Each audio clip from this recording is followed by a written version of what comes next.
বেশিরভাগ সদস্য বাজেটের বাইরে কথা বলেছেন এবং অনেক সময় সেখানে হাসির খোরাক জুগিয়েছে। এখন সঠিক সিদ্ধান্ত নিতে বাধ্য করার ক্ষেত্রে একটা সমস্যা আছে যে সরকারি দলের তো ২/৩ বেশি সংখ্যাগরিষ্ঠতা।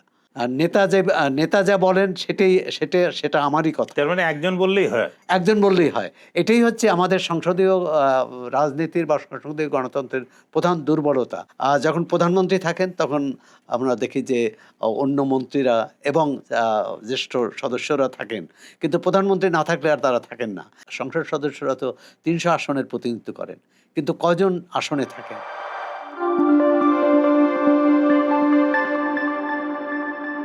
চর্চা কথায় কথায় স্বাগত।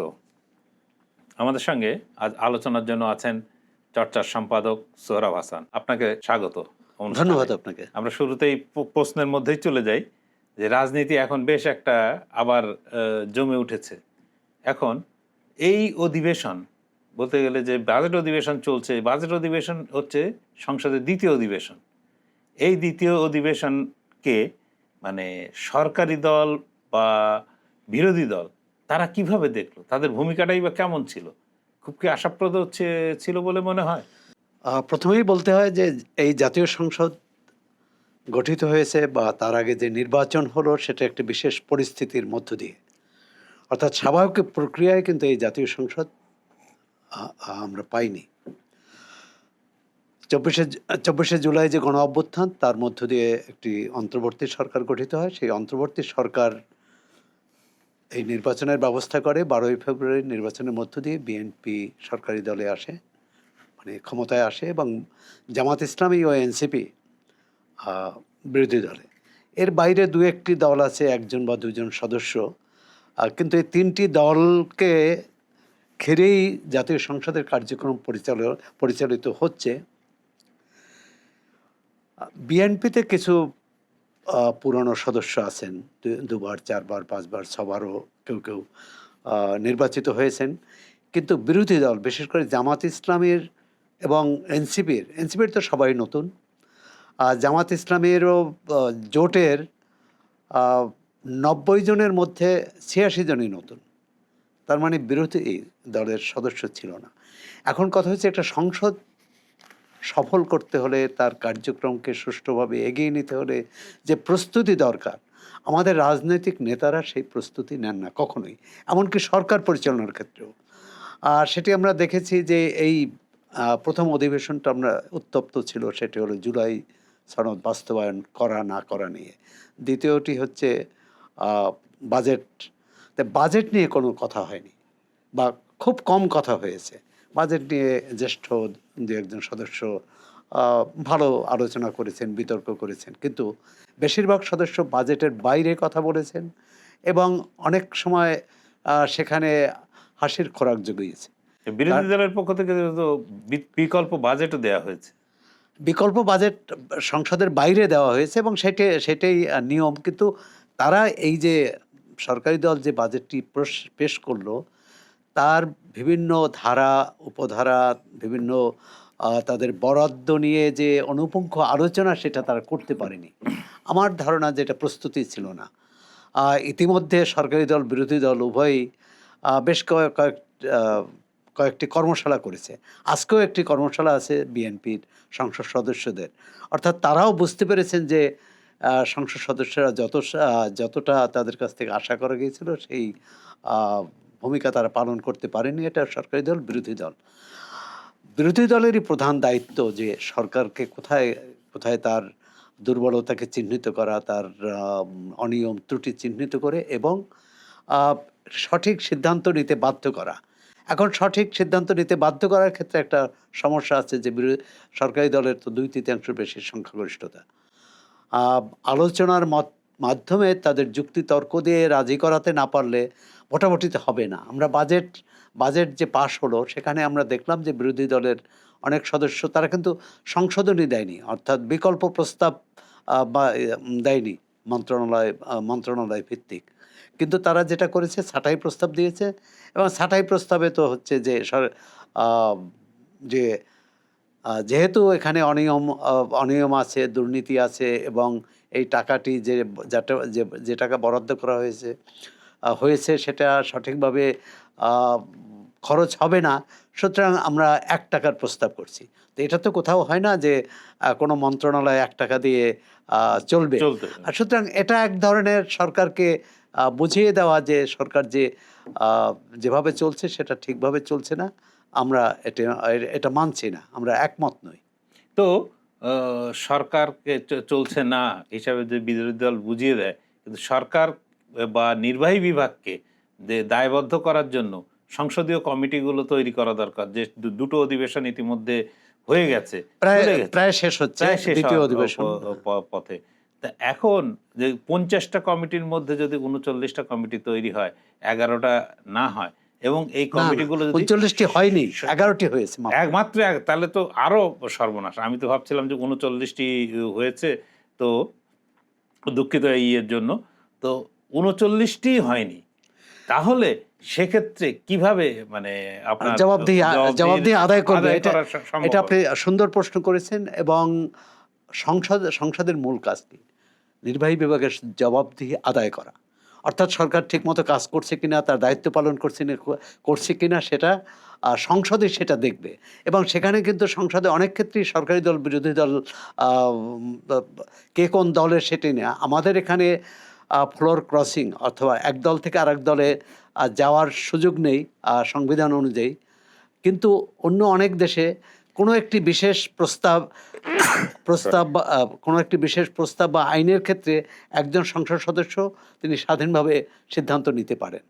কিন্তু আমাদের এখানে সেই সিদ্ধান্ত নেওয়ার সুযোগ নেই সংবিধানের 70 অনুচ্ছেদের কারণে। এই 70 অনুচ্ছেদ নিয়ে অনেক কথা হয়েছে। এই সংস্কার প্রস্তাবেও 70 অনুচ্ছেদ বাতিল করার কথা বলে না, সংশোধনের কথা বলছে, যে অর্থ বিল অর্থাৎ বাজেট পাস এবং রাষ্ট্রীয় গুরুত্বপূর্ণ বিষয় নিরাপত্তা ইত্যাদি ছাড়া সংসদ সদস্যরা স্বাধীনভাবে কথা বলতে পারবে, অর্থাৎ তাদের মতামত প্রকাশ করতে পারবে। কিন্তু আমরা এখানে একজন সদস্যের হয়তো একটু ব্যতিক্রমী দেখেছি সরকারি দলের। এছাড়া কেউ সরকারি দলের যে নীতি এর বাইরে কেউ সরকারি দলের কোনো সদস্য যাননি। বিরোধী দলের যে অবস্থান তার বাইরেও বিরোধী দলের কেউ যাননি। এক ধরনের কি বলে নেতা যা বলেন সেটা আমারই কথা। তার মানে একজন বললেই হয়। একজন বললেই হয়। এটাই হচ্ছে আমাদের সংসদীয় রাজনীতির বা সংসদীয় গণতন্ত্রের প্রধান দুর্বলতা। অনেকেই বলেছিলেন 70 অনুচ্ছেদ থাকা উচিত না। সংসদ সদস্য নির্বাচিত হন তার এলাকার জনগণের ভোটে। তিনি যেটি ভালো মনে করবেন জনপ্রতিনিধি হিসাবে সেই সিদ্ধান্ত নেবেন। এখানে দলের সব ক্ষেত্রে দলের কর্তৃত্ব এবং দলের খবরদারি থাকা উচিত নয়। আপনি যে সংসদীয় কমিটির কথা বলছিলেন, প্রথমত একটা কার্য উপদেষ্টা কমিটি যেটা স্পিকারের নেতৃত্বে হয়, সেটা সংসদ কার্যক্রম পরিচালনার জন্য এটা হচ্ছে অপরিহার্য, এটা করতেই হবে। দ্বিতীয় যে সংসদ পরিচালনার জন্য আরও অনেকগুলো কমিটি হয় সংসদে, শৃঙ্খলা কমিটি, তারপর বিল টিল ইত্যাদির বিষয়ে। কিন্তু মন্ত্রণালয় ভিত্তিক যে কমিটিগুলো, এই যে 39টি কমিটি হয়নি, অর্থাৎ 5টি কমিটি সম্ভবত মন্ত্রণালয় সম্পর্কিত 2-3টি কমিটি হয়েছে। একটি হয়েছে পরিকল্পনা সংক্রান্ত, আরেকটি হয়েছে অর্থ মন্ত্রণালয় সম্পর্কিত, এবং তৃতীয় আরেকটি। এর বাইরে মন্ত্রণালয় সম্পর্কিত কমিটিগুলো হয়নি। এখন এই মন্ত্রণালয় সম্পর্কিত কমিটির প্রধান শর্ত যে এর সভাপতি পদে কোনো মন্ত্রী থাকবেন না। একসময় ছিল, বিএনপি যখন প্রথম সরকার করলেন খালেদা জিয়ার নেতৃত্বে, ওই সরকারে কিন্তু মন্ত্রীরা সংসদীয় কমিটির প্রধান ছিলেন। পরবর্তীকালে 96 আওয়ামী লীগ সরকার এসে এটা পরিবর্তন করেন, এবং আমরা প্রতিবেশী ভারত বা অন্যান্য দেশে দেখি যুক্তরাজ্যে গুরুত্বপূর্ণ কমিটির প্রধান হন বিরোধী দল থেকে। কিন্তু আমরা এখনই দেখার বিষয় এই সরকার বা এই ক্ষমতাসীন দল গুরুত্বপূর্ণ কমিটিতে বিরোধী দলের সদস্যদের সেই সুযোগ দেয় কিনা। তবে যেহেতু পরিকল্পনা সংক্রান্ত কমিটি হয়ে গেছে, অর্থ মন্ত্রণালয় সংক্রান্ত কমিটি হয়ে গেছে, সেখানে বিরোধী দলের কিন্তু স্থান নেই। সরকারি হিসাব কমিটি বলে যেটি আছে, সেটি কিন্তু অবশ্যই বিরোধী দলের সদস্যকে প্রধান করেই করা উচিত, কারণ সরকারের কাছে হিসাব চাইবে। সেখানে সরকারি দলের সদস্য থাকলে কিন্তু সেই হিসাবটা আর পাওয়া যাবে না। আমরা বিগত অনেকগুলো সংসদে দেখেছি। আমরা গত ৩টি সংসদের কথা বাদই দিলাম। ২০০৯-এ যে সংসদ গঠিত হয়েছে, ২০০১-এ যে সংসদ গঠিত হয়েছে, ৯৬ এবং ৯১ যে সংসদ গঠিত হয়েছে, সেখানে এক ধরনের নির্বাহী বিভাগের সাথে সংসদীয় কমিটিগুলোর এক ধরনের বোঝাপড়া মিলেমিশে থাকতো, চলা, একটা মিলেমিশে চলা থাকতো। তার এর মধ্য দিয়েও কোনো কোনো ক্ষেত্রে কিন্তু এই কমিটির সদস্য, বিশেষ করে সরকারি দলের সদস্যরা বিরুদ্ধে অবস্থান নিয়েছেন। আমরা আশা করতে চাই যে এই অবিলম্বে এই দ্বিতীয় অধিবেশন শেষ হওয়ার আগেই সংসদীয় কমিটিগুলো গঠিত হবে এবং সেই কমিটিতে জ্যেষ্ঠ নেতা বা সংসদ সদস্য যারা, তারাই সামনে থাকবেন। তো এই অধিবেশন, দুটো অধিবেশন প্রায় হতে যাচ্ছে। তো এই দুটি অধিবেশনে আমরা জানি যে জামাতে ইসলামী একটা বেশ সুশৃঙ্খল দল, তারা মোটামুটি সবকিছু হিসাব করে, মানে পড়াশোনা করে করে তারা তৈরি হয়ে আসে। সোজা কথা হচ্ছে তার তৈরি হয়ে আসে।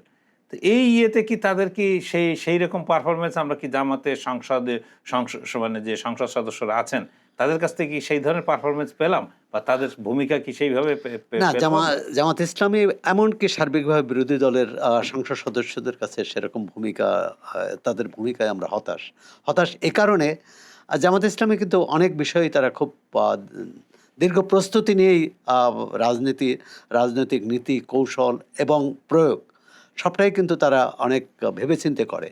কিন্তু এখানে দেখা গেল যারা নির্বাচিত হয়ে এসেছেন, তারা বেশ কয়েকজন তো জামাত নেতৃত্বের জন্য সমস্যাও তৈরি করেছেন। একজন সংসদ সদস্য বললেন যে আমার বাবা মুক্তিযুদ্ধে মারা গেছে, আমার পরিবারে ৪২ জন মুক্তিযোদ্ধা। যদি সত্যি ৪২ জন মুক্তিযোদ্ধা থাকে বা একজনও থাকে, সেটা তো গৌরবের যে এই পরিবার থেকে। কিন্তু তিনি যার জন্ম ১৯৮২ সালে তিনি যদি বলেন যে আমার বাবা মুক্তিযুদ্ধে শহীদ হয়েছেন, মানে এটি একটা হাস্যকর। পরবর্তীকালে তিনি যে ব্যাখ্যা দিয়েছেন, সেই ব্যাখ্যার মধ্যেও গোলমাল আছে।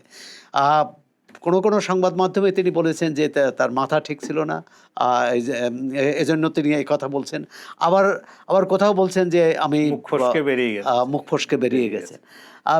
এর বাইরেও আরও দু একজন সদস্য এই ধরনের কথাবার্তা বলেছেন। সরকারি দলের সদস্যরাও বলেছেন, তার সরকারি দলের সদস্যরা তো বলবেন। এক্ষেত্রে আমি বলবো যে স্পিকার এবং সরকারি দলের সংসদ সদস্যরাও যে খুব ভালো ভূমিকা পালন করছেন। যখন প্রধানমন্ত্রী থাকেন, তখন আমরা দেখি যে অন্য মন্ত্রীরা এবং জ্যেষ্ঠ সদস্যরা থাকেন, কিন্তু প্রধানমন্ত্রী না থাকলে আর তারা থাকেন না। এ নিয়ে কিন্তু স্পিকার সতর্ক করে দিয়েছেন, কিন্তু তারা একটা ব্যাখ্যা দিয়েছেন, চিফ হুইপ বা অন্য হুইপরা। একটা হচ্ছে যে এই বাজেট অধিবেশনে বিশেষ করে সরকারি দলের যে সমস্যাটি, কে কখন বক্তৃতা দেবেন, কি বলবেন, এটার কোনো এটার কোনো সুষ্ঠু তালিকা ছিল না। এ কারণে কোনো সদস্যের নাম বলেছেন, যেমন সাবেক স্বরাষ্ট্র প্রতিমন্ত্রী, তিনি বলছেন আমি এখন প্রস্তুত না। আরও একজন সদস্য বলছেন আমি এখন বক্তৃতা দিতে চাই না। একজন সদস্য ৬ মিনিট বক্তৃতা দেওয়ার পর বলছে যে স্পিকার বললেন যে আপনি তো বাজেট নিয়ে কিছু বললেন না, আরও ২ মিনিট সময় দেওয়া হলো। তারপর তিনি যে বক্তৃতা দিলেন, সেখানেও বাজেট ছিল না, সেখানে ছিল নেতৃত্বের বন্দনা। এই যে সংস্কৃতি, আমরা এই সংস্কৃতি থেকে, প্রধানমন্ত্রী তার বক্তৃতা বিবৃতি বিভিন্ন সময় বলেন যে আমরা এই সংস্কৃতি বেরিয়ে আসি, আমার বন্দনা করার প্রয়োজন নেই। কিন্তু তারপরও সংসদ সদস্যর দাঁড়িয়েই প্রথম শুরু করেন যে সংসদ নেতা অথবা স্বাধীনতার ঘোষক জিয়াউর রহমানকে দিয়ে। তো সব তাদের সংসদের দিকে নজর নেই, কিন্তু অন্যদিকে কি নজর আছে? যে সংসদ দাঁড়িয়ে আছে ঢাকা শহরে, যে সংসদ সদস্যরা সারা দেশ থেকে নির্বাচিত হয়ে ঢাকা শহরে আসছেন, সেই ঢাকা শহরকে বলা হচ্ছে যে পৃথিবীর বসবাসযোগ্য বসবাস অযোগ্য নগরীর তালিকায় ৩ নম্বরে, আর যোগ্য তালিকায় একবার শেষের দিক থেকে ৩ নম্বরে। তো এইরকম একটা নিয়ে, শহরকে নিয়ে, যেখানে তারা সবাই সারা দেশ থেকে এসেছেন, সবাই অনেক চিন্তা, অনেক আলোচনা, কিন্তু ঢাকা শহরকে নিয়ে তো কোনো ধরনের, ঢাকা শহর, জনজীবন, মানুষের সমস্যা, আপনি ধরুন আজকে চট্টগ্রামে পাহাড় ধসে বেশ কয়েকজন মানুষ মারা গেছে। আইনশৃঙ্খলা পরিস্থিতি অন্তর্বর্তী সরকারের যে সরকারের সময় যে অনিশ্চয়তা অস্থিরতা ছিল সেটা হয়তো কমছে, কিন্তু আইনশৃঙ্খলা পরিস্থিতি উন্নতি হয়েছে এটা বলার কোনো সুযোগ নেই। বিরোধী দলের কোনো সংসদের সদস্য মাঝে মাঝে আইনশৃঙ্খলা নিয়ে কথা বলতে চেয়েছেন, কিন্তু এটা নিয়ে দীর্ঘ আলোচনা হয়নি, হয়তো বাজেট অধিবেশনে। এই কারণেই আপনি ঢাকা শহরের কথা বলছিলেন, ঢাকা শহর এই জন্য তো আন্তর্জাতিক রিপোর্ট প্রয়োজন নেই। আপনি ঢাকা শহর ঘর থেকে বের হলেই কিন্তু আপনি দেখবেন যে কত ধরনের অব্যবস্থা, অনিয়ম, বিশৃঙ্খলা, এবং এবং এটা নিয়ে মারামারিও হয়েছে। গুলিস্তানের যে বাজার শপিং মল, তার নেতৃত্ব কার হাতে থাকবে, এটা নিয়ে বিএনপি এবং জামাতের নেতাকর্মীদের মধ্যে আমরা সংঘর্ষ হতে দেখলাম। সুতরাং মানে যারা নির্বাচিত হয়েছেন তারা ধরেছেন যে আমরা 5 বছরের মধ্যে জন্য তো গ্যারান্টেড, আমাদের এই পথ যাওয়ার কোনো সুযোগ নেই। সুতরাং আমরা যা করব সেটাই, আমরা যা বলবো সেটাই জনগণ শুনবে বা শুনতে বাধ্য থাকবে। এক ধরনের তো নির্লিপ্ত ভাব আছে উভয় পক্ষে, এবং সেটার একটা কারণ যারা নির্বাচিত হয়েছেন তারা মনে করেন, বিরোধী দলের যেমন, তারা মনে করেন যে বিএনপি তাদের মানে বিএনপি তাদের চ্যালেঞ্জ নয়, বা সরকারি দলও মনে করে যে জামাত তাদের চ্যালেঞ্জ নয়। তাদের যে চ্যালেঞ্জ সেটা হচ্ছে অদৃশ্য চ্যালেঞ্জ। সেই অদৃশ্য চ্যালেঞ্জকে পরস্পরকে আবার ভয় দেখায়, সেই অদৃশ্য চ্যালেঞ্জকে সামনে এনে। আর সুতরাং এক ধরনের সবসময় যে তারা ঝগড়াঝাটি করেন, চ্যালেঞ্জকে সামনে রাখলে তো বাস্তবতা যে একটা শহর ডেটোরিয়েট করছে, শহর 2.5 কোটি লোক বলা হয় এখানে, সেই 2.5 কোটি মানুষ কিভাবে বসবাস করবে? আরও একটি দেখুন, আমাদের সংসদ সদস্যরা তো 300 আসনের প্রতিনিধিত্ব করেন, কিন্তু কজন আসনে থাকেন? মানে সবাই তো ঢাকা শহরের স্থায়ী বাসিন্দা। এই কিছু হয়তো ধরেন 10% পাবেন যে যারা ঢাকা শহরে থাকেন না। সুতরাং এই শহরকে ভালো রাখার, শহরকে একটু সুন্দর রাখার, সুশৃঙ্খল রাখার, এবং শহরের প্রতিটি মানুষ যে বিড়ম্বনা মুক্ত হতে পারে, এই ধরনের কোনো উদ্যোগ সরকারের পক্ষ থেকে নেই। সংসদ সদস্য এটা নিয়ে আলোচনা করে না। আপনি সংবাদপত্রে দেখেছেন যে ইতিমধ্যে বছরব্যাপী একটি নির্বাচন হতে যাচ্ছে আগামী অক্টোবর থেকে পরবর্তী বছরের অক্টোবর পর্যন্ত, স্থানীয় সরকার সংস্থার। সেখানেও কিন্তু স্থানীয় সরকার নিয়ে কারো মাথা ব্যথা নেই। মাথা ব্যথা হচ্ছে কোন দলের সমর্থন নিয়ে কে নির্বাচনী বৈতরণী পার হবে। কিন্তু এবার তো প্রতীক থাকবে না, সমর্থন থাকবে। যখন প্রতীক ছিল না, 2015 সালের আগে তো আর প্রতীক ছিল না। কিন্তু এটা তো ঠিক যে যে দলের নেতা কে কোন দলের, এটা এই নির্বাচনেও প্রমাণিত হবে।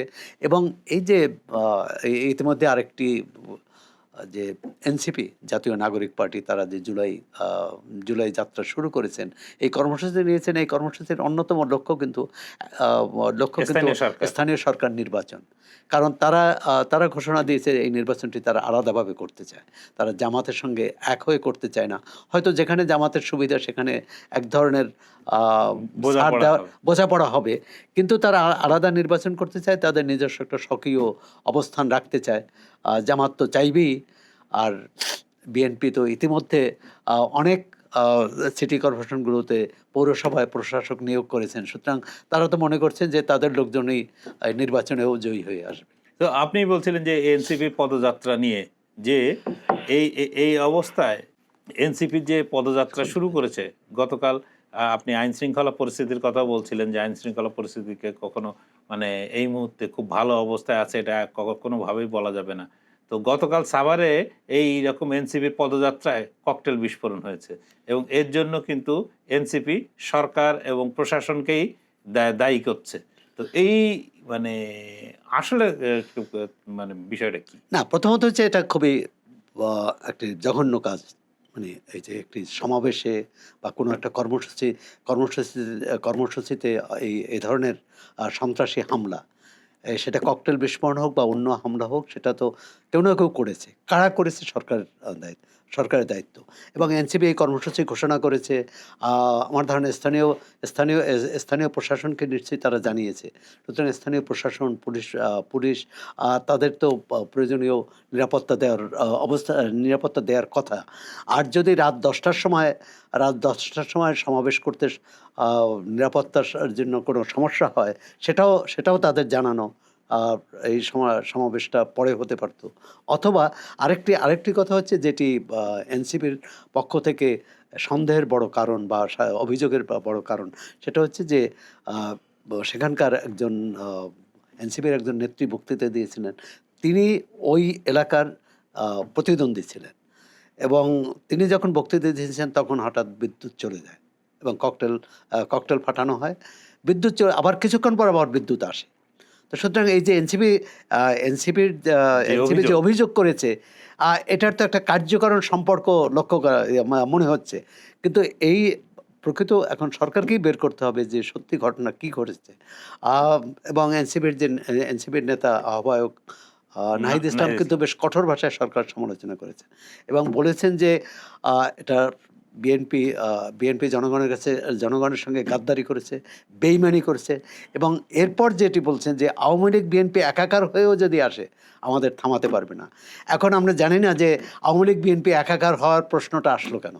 হ্যাঁ, তো এই আবার নতুন করে মানে তারা বিএনপি এবং আওয়ামী লীগকে কি একসঙ্গে মাঠে নামবে, এরা কি একভাবে দেখছে কিনা এটা আমাদের রাজনীতিতে সরকারে যারা থাকে আর বিরোধী দলে যারা থাকে তারা পরস্পরকে শত্রু ভাবে, পরস্পরকে প্রতিপক্ষ না। প্রতিপক্ষ ভাবলে তো তার সাথে প্রতিপক্ষের সাথে লড়াই করা যায়, যুক্তিতর্ক দেয়া যায়, এমনকি শক্তি প্রদর্শন করা যায়, কিন্তু যখন আপনি শত্রু ভাবেন তখন তো তার সাথে আর কোনো উঠবস চলে না। কিন্তু আমরা চাই না এই সরকারে মাত্র 4 মাস বয়স হয়েছে, 4 মাসের একটি সরকারকে এভাবে চ্যালেঞ্জ করা, যে সরকার সামগ্রিকভাবে এবং সেখানকেও তারা পুরো সরকারকে দায়ী করে না, বলছে যে স্থানীয় প্রশাসন এবং পুলিশের সহযোগিতা ছাড়া এটা হতে পারতো না। এখন কি হয়েছে, আমাদের তথ্য ও সম্প্রচার উপদেষ্টা জাহিদুর রহমান বলেছেন যে এটি তার রাজনৈতিক বক্তব্য এবং আমাদের রাজনীতিকরা তো নেতাকর্মীদের উজ্জীবিত করার জন্য অনেক গরম বক্তৃতা দেন, কিন্তু প্রকৃত ঘটনা যদি যারা এই সন্ত্রাসী ঘটনা ঘটিয়েছে তাদের খুঁজে বের করে সরকার আইনের আওতায় আনতে পারে, তাহলে এই এনসিপির নেতার বক্তব্য অসার প্রমাণিত হবে। আর যদি না আনতে পারে তাহলে কিন্তু সরকারকে প্রশ্নের মুখোমুখি হতে হবে। ধন্যবাদ আপনাকে। প্রিয় দর্শক, চর্চা কথায় কথায় এখন এ পর্যন্তই। দেখা হবে পরের পর্বে।